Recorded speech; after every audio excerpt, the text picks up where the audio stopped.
পাকস্থলী হচ্ছে একটি বস্তার মতো বা একটি থলের মতো একটু স্ট্রাকচার, অর্থাৎ এর মধ্যে পোটেনশিয়াল স্পেস আছে। তো এখানে আসলে কোনো টিউমার হলে বা ক্যান্সার হলে আসলে শুরুতেই এর লক্ষণ প্রকাশ পায় না। দেখা যায় যে 70% ক্ষেত্রেই এর কোনো সিমটম থাকে না, কোনো লক্ষণ থাকে না। বাকি 30% ক্ষেত্রেও যে লক্ষণগুলো থাকে সেগুলো খুবই নন স্পেসিফিক, অর্থাৎ তার শারীরিক দুর্বলতা থাকতে পারে, তার ওজন কমে যেতে পারে, রুচি কমে যেতে পারে এবং তার রক্ত কমে যেতে পারে।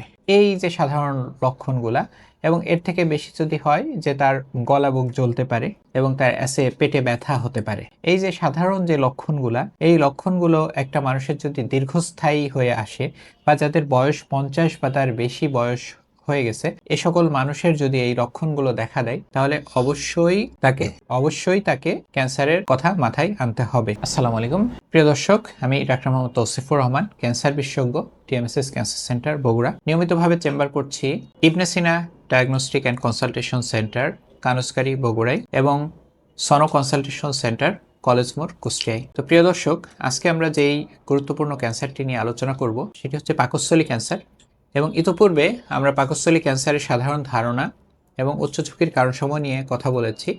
আজকে আমরা যেটা নিয়ে কথা বলবো সেটি হচ্ছে পাকস্থলী ক্যান্সারের লক্ষণ এবং শনাক্তকরণ কিভাবে করা যায়। মূলত পাকস্থলী হচ্ছে একটি বস্তার মতো বা একটি থলের মতো একটু স্ট্রাকচার, অর্থাৎ এর মধ্যে পোটেনশিয়াল স্পেস আছে।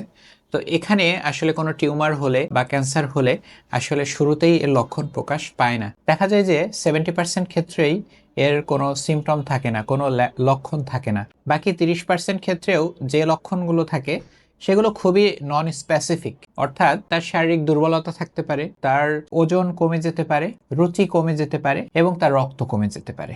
এই যে সাধারণ লক্ষণগুলা, এবং এর থেকে বেশি যদি হয় যে তার গলা বুক জ্বলতে পারে এবং তার পেটে ব্যথা হতে পারে। এই যে সাধারণ যে লক্ষণগুলা, এই লক্ষণগুলো একটা মানুষের যদি দীর্ঘস্থায়ী হয়ে আসে বা যাদের বয়স 50 বা তার বেশি বয়স হয়ে গেছে, এ সকল মানুষের যদি এই লক্ষণগুলো দেখা দেয় তাহলে অবশ্যই তাকে ক্যান্সারের কথা মাথায় আনতে হবে। তো এমত অবস্থায় এই লক্ষণগুলো যাদের মধ্যে রয়েছে তাদের ক্ষেত্রে কি করণীয়? প্রথমত, সে তার বিশেষজ্ঞ ডাক্তারকে দেখাবে এবং একটি এন্ডোস্কোপি পরীক্ষা করবে।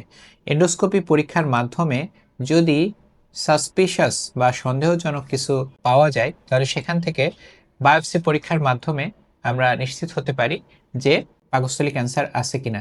তবে একটা কথা বলে রাখি যে পাকস্থলী ক্যান্সারের মধ্যে কিন্তু সবসময় বায়োপসি পরীক্ষার মাধ্যমে এটি কিন্তু সবসময় রিপোর্টটা ঠিকভাবে আসে না।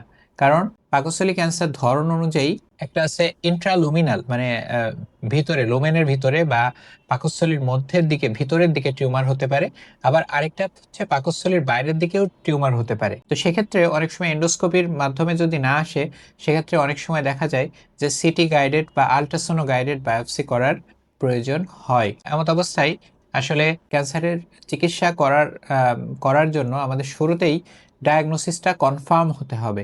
এরপরে আমরা মলিকুলার টেস্ট করতে পারি, যার মাধ্যমে বিভিন্ন অ্যাকশনেবল মিউটেশন আমরা ডিটেক্ট করতে পারি এবং পরবর্তীতে যা ক্যান্সার চিকিৎসার জন্য হেল্পফুল হবে। ডায়াগনোসিস করার পরে আমাদের যেই কাজটি সেটা হচ্ছে স্টেজিং, এবং স্টেজিং মানে হচ্ছে এই রোগটি তার শরীরে কতদূর বিস্তৃত হয়েছে। তো সেক্ষেত্রে সবচাইতে ভালো পরীক্ষা হচ্ছে whole body PET CT scan. আরেকটি পরীক্ষা, ইমেজিং টেস্ট আমরা করতে পারি, সেটা হচ্ছে বেরিয়াম মিল মানে এটা এক ধরনের বেরিয়াম মিল এক্স-রে আমরা বলি। একটা কন্ট্রাস্ট এজেন্ট খেয়ে তারপরে তার এক্স-রেটা করা প্রয়োজন হয়।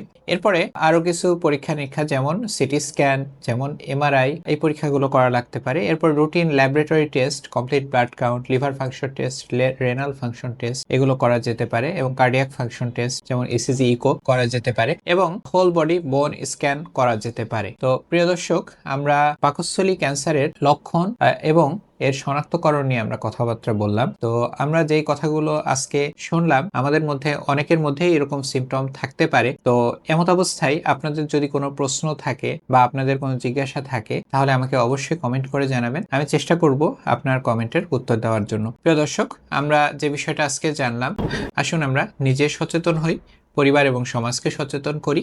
আপনার সকলের ঐকান্তিক প্রচেষ্টায় দূর হোক ক্যান্সার চিকিৎসার সকল অন্তরায়। সবাই ভালো থাকবেন। আসসালামু আলাইকুম।